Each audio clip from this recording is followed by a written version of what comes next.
নমস্কার বন্ধুরা, আমার চ্যানেলে আপনাদের স্বাগত। স্বামী স্ত্রীর মধ্যে ঝগড়া হলে কি করা উচিত নয়, আজ আমরা তাই নিয়ে আলোচনা করব। এ বিষয়ে আপনাদের মূল্যবান মতামত কমেন্টে জানাবেন। স্বামী স্ত্রীর সম্পর্ক এক কথায় বলতে গেলে পৃথিবীর সবথেকে পবিত্র সম্পর্ক,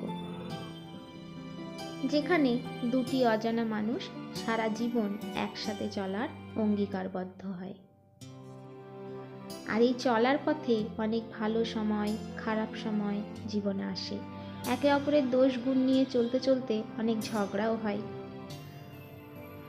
যাই হোক বন্ধুরা, আজ আপনাদের বলবো স্বামী স্ত্রীর ঝগড়া হলে কোন কাজগুলি করা উচিত নয়। প্রথমত, স্বামী স্ত্রীর মধ্যে ঝগড়া হলে সঙ্গে সঙ্গে নিজের মা বাবা বা পরিবারের কাছে না বলাই ভালো, কারণ তারা তোমাদের সম্পর্কটা ঝগড়ার মুহূর্ত দিয়ে বিচার করবে এবং আবেগের বশে যে যুক্তিগুলি দেবে সেগুলি তোমাদের সম্পর্কের জন্য ভালো নাও হতে পারে। দ্বিতীয়ত, নিজেদের সমস্যার কথা প্রতিবেশী বা বন্ধু বান্ধবদের না বলা, কারণ কিছুদিন পর সমস্যা মিটে গেলে তারাই কিন্তু মনে রাখবে এবং তাই নিয়ে কথা শোনাবে। তৃতীয়ত, দ্রুত কোনো সিদ্ধান্ত গ্রহণ না করা। আপনি হয়তো রাগের মাথায় কোনো সিদ্ধান্ত নিলেন, সেটা আপনাদের সম্পর্কের জন্য কখনোই হিতকর হবে না, কারণ রাগের মাথায় নেওয়া সিদ্ধান্তগুলি সবসময় ভুলই হয়।